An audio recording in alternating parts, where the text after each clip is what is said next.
to small towns across the country, a sizzling street food craze is taking over Kenya's evenings. As the sun sets, grills come alive and the aroma of chicken fills the air. The fast-rising roadside vendors are cashing in on affordable fried chicken meals that are attracting thousands of customers daily. But behind the smoke, spices, and growing popularity, health experts are now raising concern over hygiene standards, reused cooking oil, and the possible health risks hidden in Kenya's latest street food obsession. So, is this booming street delicacy the future of affordable fast food in Kenya, or a growing public health concern? Our reporter Grace Nganga now takes us into the heart of the booming street chicken business, changing urban life across the country. Across Kenya's bustling estates and busy street corners, a new kind of fast food revolution is quietly sizzling into life. As evening sets in, the air thickens with a rich aroma of deep-fried chicken, drifting through the streets and pulling crowds like a magnet. Around small makeshift roadside stalls, people gather in growing numbers, united by a simple craving: affordable, crispy comfort food. Hizi kuku naziendea huko Ngara. Kuna soko ndio tunachukua hizo kuku. Mia unga ngano, kuna spice zinaitwa paprika, chicken masala na garlic ndo zenye natumia kuchanganya pamoja na ngano, naweka chumvi na maji. Ndio sasa ndo ni marinate, niweka kwa mafuta ndo itoe hiyo kala na hiyo utamu yake. Tunaifanya kusa tapute namna ya kuishi, chuma kazi na sumbuana. Napata za kulipa nyumba, napata za kukula tu, inatosha hii. What began as a simple street vending has now evolved into a nationwide craze. Here, there's no polished restaurants or premium packaging, just heat, hustle, and survival forged in the pressure of a tough economy. There are some who come na wanakuambia hivyo. Sasa hii ni kuku, wakikuona kama maybe shingo, wanaona hiyo shingo ni ndefu sana, wanasema hizi nazo si kuku. For many Kenyans, it is no longer just street food. It is a lifestyle, a coping economy, and a booming informal industry reshaping how the country eats, earns, and socializes after dark. Unlike established fast food chains where a meal can cost several hundred shillings, the street economy tells a different story. Here, roadside vendors sell chicken pieces for as little as 10 shillings to 150 shillings, depending on the piece and location. Nafurahia nikikula hii kuku kila siku juu ni cheap. Wenye tu afford hata wana afford wanakula, at least siku hizi tunakula kuku kila siku. Iko tu affordable, like unaweza afford, mtu yeyote anaweza afford. So mtu akiwa unatamani tu kukula kuku, dada ukimbia ushago ama uanze kununua kuku za maelfu, nakuja tu hapa. You get it.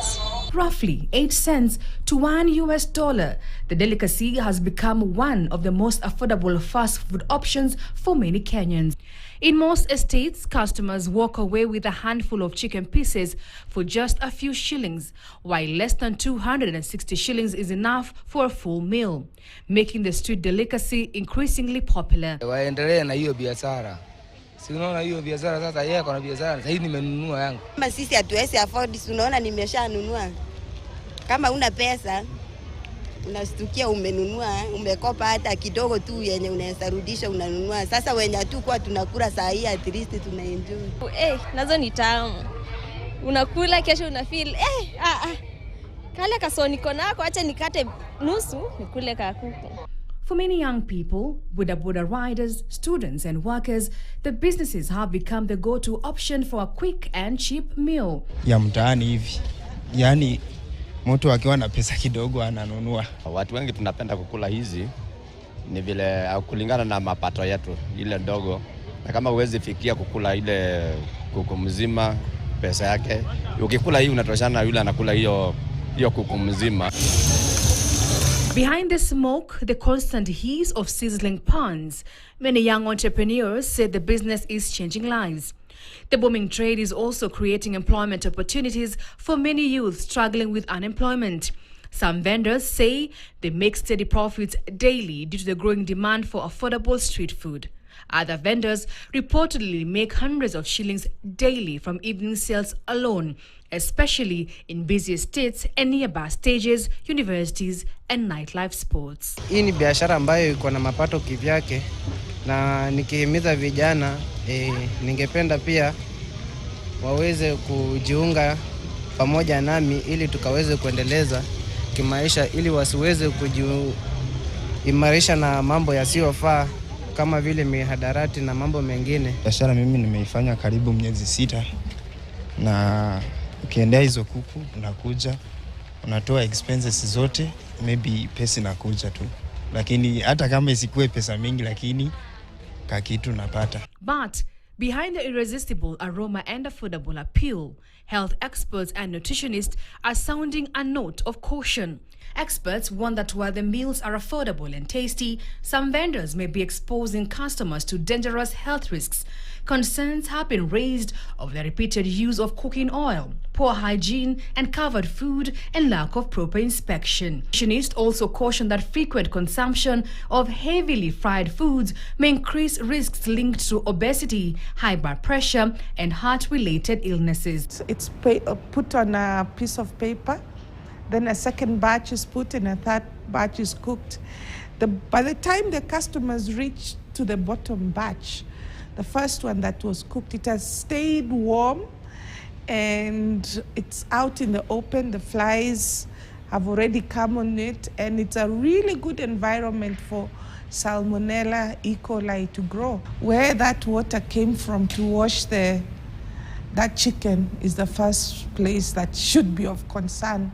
As they consume this food, they be aware and be warned that this could be a very source of very many infections that can also economically affect them as they treat those diseases. Health officials are now calling for tighter regulation of street food businesses to ensure vendors maintain proper hygiene standards while protecting consumers. Person is not hygienically or medically fit through proper medical examinations and certified to be fit for human to handle food. That person can also be a source of infections that could spread through those food. I know there are some areas like Githurai 45. I was there for a while and I know a number of people are consuming monkeys there. They were buying the food on the street thinking that they are buying goats or sheep meat.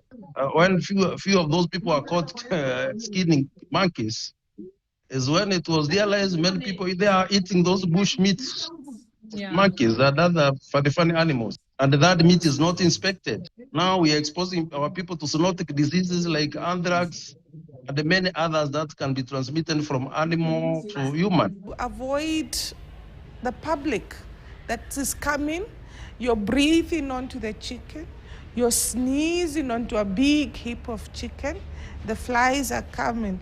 So the best thing is at least have a basic requirement that the chicken should be covered. Still, for thousands of Kenyans navigating the pressure of a strained economy, the meal is proving to be more than just a food trend. It is becoming a symbol of hustle, culture, creativity, and the growing power of small street businesses in Kenya's economy. Grace Nganga, KTN. Grace Nganga with that interesting piece.